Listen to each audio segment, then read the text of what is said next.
इतना ही निकलता है तो इतना काम करें जो हम पूछ रहे हैं सो बताइए। अब मारेगा जान भी जा सकता है, बर्खास्त भी हो सकते हैं, ये ध्यान में रख लीजिए।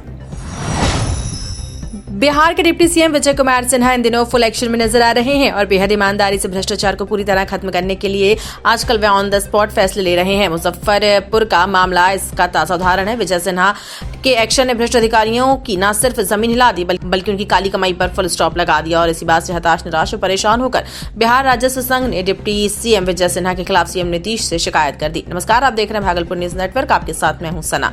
आज के इस खास वीडियो में हम बात करने जा रहे हैं बिहार के डिप्टी सीएम सह राजस्व एवं भूमि सुधार मंत्री विजय कुमार सिन्हा के उस सेक्शन की जिसने पूरे सिस्टम में भूचाल ला दिया। बिहार में जैसे ही एनडीए सरकार का गठन हुआ वैसे ही मंत्रियों का अंदाज भी बदला हुआ नजर आने लगा है, लेकिन सबसे ज्यादा चर्चा में है डिप्टी सीएम विजय कुमार सिन्हा जो इन दिनों फुल एक्शन मोड में दिखाई दे रहे हैं। मुजफ्फरनगर का मामला इसका ताजा उदाहरण, सबसे बड़ा उदाहरण है, जहां जनसंवाद कार्यक्रम के दौरान विजय सिन्हा ने एक राजस्व कर्मचारी की गंभीर लापरवाही को खुद देखा, समझा और बिना देरी किए तुरंत सस्पेंड करने का आदेश दे दिया। यही नहीं, अधिकारी को जिले से बाहर भेजने तक के निर्देश दे दिए। कानूनी प्रावधान का उपयोग किसने किया, आपने क्या किया बताइए। सर भूमि विवाद में सर 10 का हम लोग का रजिस्टर रहता है सर, तो हम एसएचओ सर मेरे द्वारा सर 107 का अनुमोदन जाता है सर, और एसडीओ सर के यहाँ से 163 सर बीएनएस के लिए सर आता है, तो हमारा प्रपोजल करके सर एसडीओ सर के यहाँ भेजा जाता है सर। इनसे पूछिए जरा, सबसे बॉटम पर आप ये इसीलिए हैं क्या? नहीं सर, रैंकिंग में सबसे नीचे आप हैं सर। ये महानता क्यों है आपकी? सर यह जमैनिया जैसा बाढ़ ग्रस्त इलाका था सर, और यहाँ पर कोई रेगुलर सीओ नहीं था सर, इसलिए बहुत कामों दिन से पेंडिंग था सर। हम 2 महीना से आए हैं सर, हम पेंडेंसी घटाएंगे सर। सर दिसंबर मंथ में अच्छा हो जाएगा सर। इतना ही निकलता है तो इतना काम करें जो हम पूछ रहे हैं सो बताइए कि आपका इतना जमीन है, इतना जमीन नहीं आ रहा है, इतना ही आ रहा है, क्या करना है सो बताइए। आपसे ये संवाद किए, आपको सूचना दिए, इंतजार करके रिजेक्ट कर दिए ताकि फिर दौड़ेंगे, आपके चक्कर लगाएंगे क्या? ये इसीलिए पैसा कौन देता है दरमाहा? इसी जनता का पैसा नहीं मिलता है और इसी को परेशान करने में लगे हैं। डीसीएलआर साहब क्या होना चाहिए? दीजिए माइक दीजिए।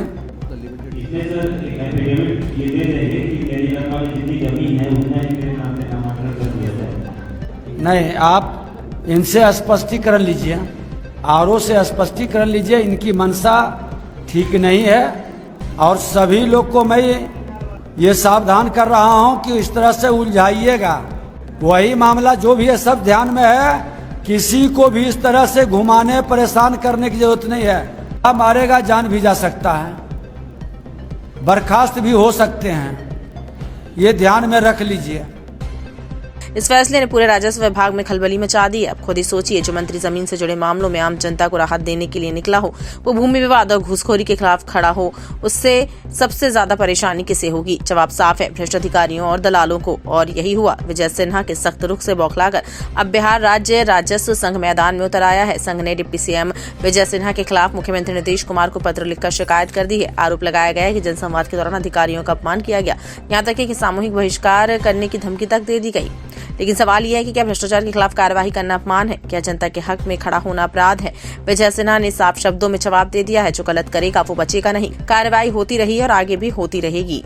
डिप्टी सीएम ने 2 टूक कहा कि वे किसी के दबाव में नहीं आएंगे। डबल इंजन की सरकार और जनता के सेवक के तौर पर उन्हें जो जिम्मेदारी मिली है वैसे पूरी ईमानदारी से निभाएंगे। विजय सिन्हा ने ये भी स्पष्ट किया कि उन्हें ना कोई शिकायत पत्र मिला, ना ही वे किसी नाराजगी से डरते हैं। अराजकता और भ्रष्टाचार किसी भी हाल में बर्दाश्त नहीं किया जाएगा।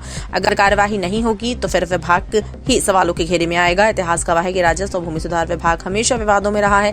इससे पहले भी कई मंत्रियों को इस विभाग में फैसलों के चलते पीछे हटना पड़ा, चाहे वह आरजेडी के मंत्री हो या बीजेपी के।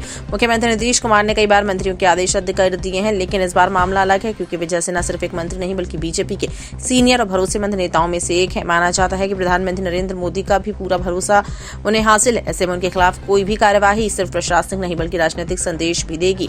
आज की सियासत में बीजेपी की स्थिति पहले से कई ज्यादा मजबूत है। ऐसे में विजय सिन्हा पर कार्यवाही करना न सिर्फ गठबंधन के लिए मुश्किल होगा बल्कि जनता के बीच भी गलत संदेश जाएगा कि भ्रष्टाचार पर वार करने वाले को ही सजा मिल गई है। यही वजह है कि तमाम शिकायतों और दबाव के बावजूद ये साफ दिख रहा है कि विजय सिन्हा अपने फैसलों से पीछे हटने वाले नहीं है और शायद यही कारण है कि आज पूरे बिहार में उनके एक्शन की चर्चा है। अब सवाल आपसे, क्या विजय सिन्हा का ये सख्त रुख सही है? क्या भ्रष्टाचार के खिलाफ इसी तरह के फैसलों की जरूरत है? कमेंट बॉक्स में अपनी राय जरूर दें। वीडियो पसंद आए तो लाइक करें, शेयर करें और भागलपुर न्यूज नेटवर्क को सब्सक्राइब करना ना भूलें।